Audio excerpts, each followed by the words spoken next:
Hello and welcome to another day with the counselors from Double File Trail. My name is Mrs. Grant and I'm excited to be here with you guys today. So we are actually going to first start with our affirmations, just how Miss Stallwick has done. And so I want you to say this out loud with me. I am brave. I am strong. I am kind. And I am loved. And I am good.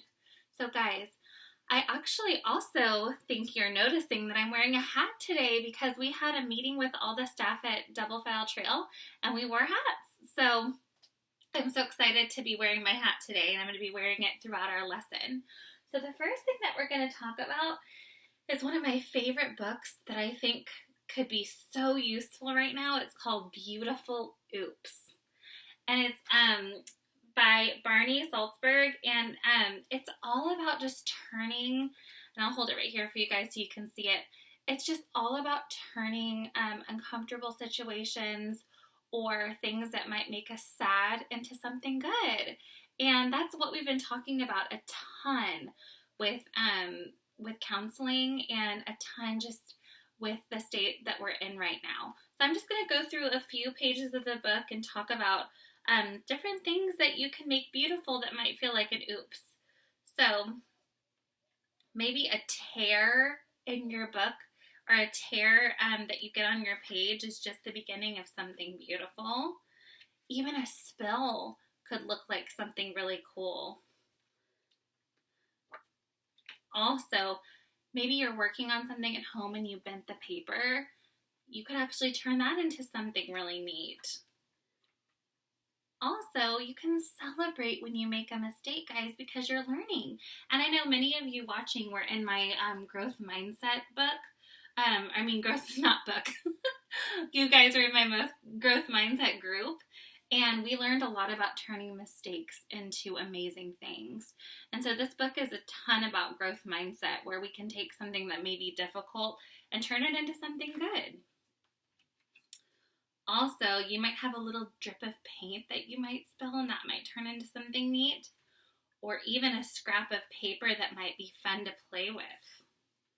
Or even a stain you can turn into something cool. And holes are worth exploring. So I'm going to show you this, guys. This is a really cool page. So, look at that. Is so neat.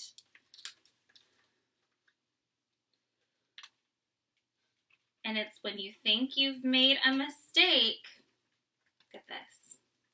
When you think you've made a mistake,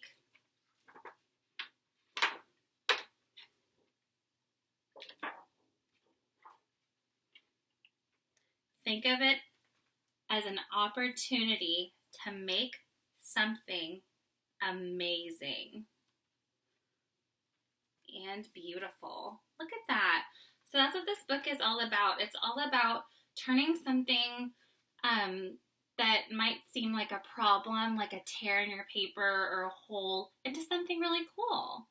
And for parents that are listening, a lot of really amazing companies like Uber I think was made back in the recession. So there's a lot of really amazing things that you can do with your time during this time at home, and you can discover new things. So the next thing that we're going to do is we're going to keep talking about this book. It's called Something Bad Happened, A Kid's Guide to Coping with Events in the News. And so this one, we already talked about chapters 1 and 2. This is chapter 3. It's called Calming Your Brain. And so right now, it can feel like our brains are on high alert and we're looking for danger. So this is going to be a lot about calming your brain. And last chapter was about brains on high alert. So when our brains are on high alert, it can be a false alarm. And right here, right now, as you sit wherever you're sitting, reading this book, you are safe. So when your brain mistakenly shifts into high alert, there are things you can do to calm down your brain. There are 2 activities called Safe and Connected that will quiet your brain so you can practice how they go. So, safe. This one has 3 steps. You breathe through your nose and out through your nose. So we're going to try that together. Ready?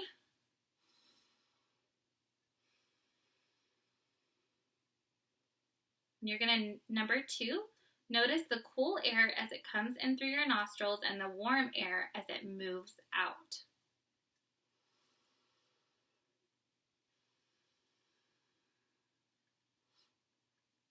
And number 3, you're going to feel like your bottom pressing into the chair or the floor and your feet resting on the ground. Think about the chair or the floor holding you. Okay, so right now I'm sitting. I want you to sit with me straight and tall and feel your bottom pressing onto the chair, your feet resting on the ground, and think about the chair or the floor holding you. Okay? And number 4, listen for the small sounds around you. A fan whirling, a dryer clunking, a car whizzing by. So right now there's a fan right to my right up here, and I'm going to see if I can hear it.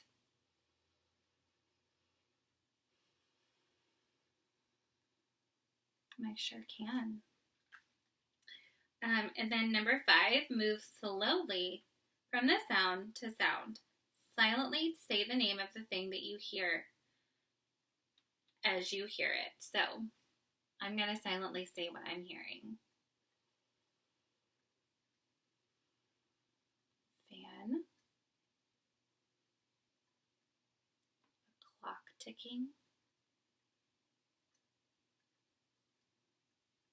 The air conditioning. I'm going to see what you guys can hear. Okay? All right. Can you count 6 different sounds? And number 7, keep breathing in and out, in and out. And number 8, notice the cool air moving in and the warm air moving out.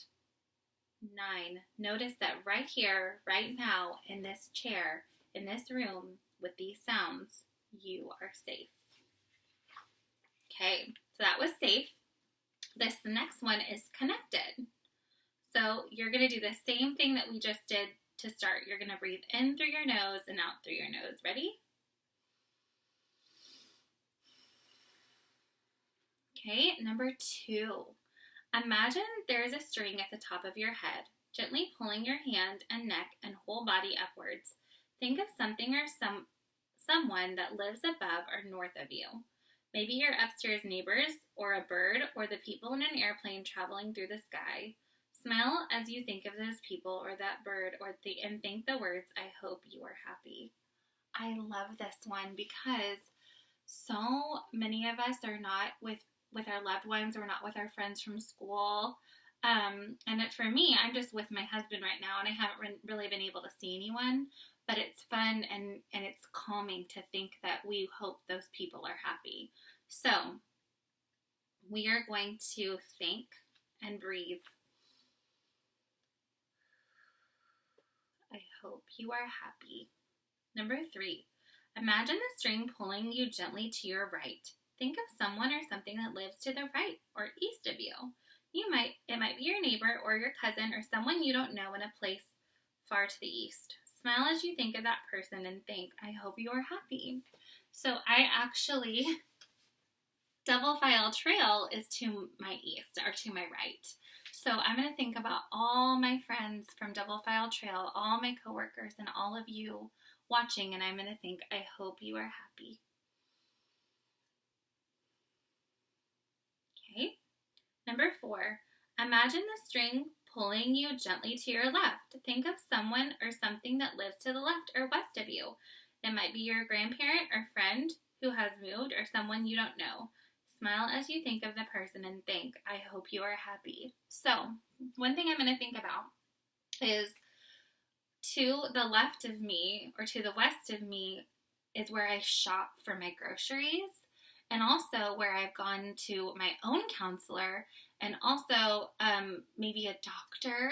So I'm going to think about all the first responders and all the people that are out there with us, and I'm going to think about them and all the people that are just such essential workers right now. I'm so thankful for their service and everything they provide for us. So I am going to think about them. Okay, ready? We're going to think, I hope you are happy.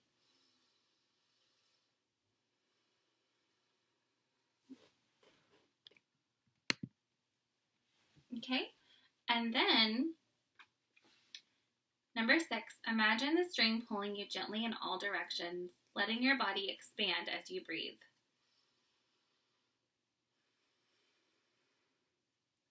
You are a part of a big world where many, many people are wishing each other well. Okay? It's normal to feel scared when you hear about something bad. We all feel that way. But being afraid is not the same as being in danger. You are not in danger. Pause and take care of yourself. Help your brain notice that you are okay, and when you are ready, read on. So the next one that we're going to do is called Gathering Information. And I love this. Today I was actually watching the news, and a man on the news said something really important. He said that what we're going through right now seems, and it is, and it can be scary. But we have to remember, is what we're going through an inconvenience, or is it dangerous? And right now, being at home is an inconvenience for many of us that want to be out and want to be at school. And I know I miss you, and I know I want to be at school, but we have to do what we can with what we have right now and do the best with what we can. So with that, I'm going to read you one of my favorite quotes from this book called Love Life. And we are going to end it there because we already did a little bit of meditation, and we will do some more mindfulness and meditation next time I talk to you guys. All right, so this says love today, and it says, here I am where I ought to be. So I love that because it may feel like we are not in the situation that we want to be in right now, but we are right where we should be, at home, taking care of ourselves, staying safe and healthy. That's the most important thing that we can be doing. And I hope you guys have a great day, and I will be back with you with another video. Thanks.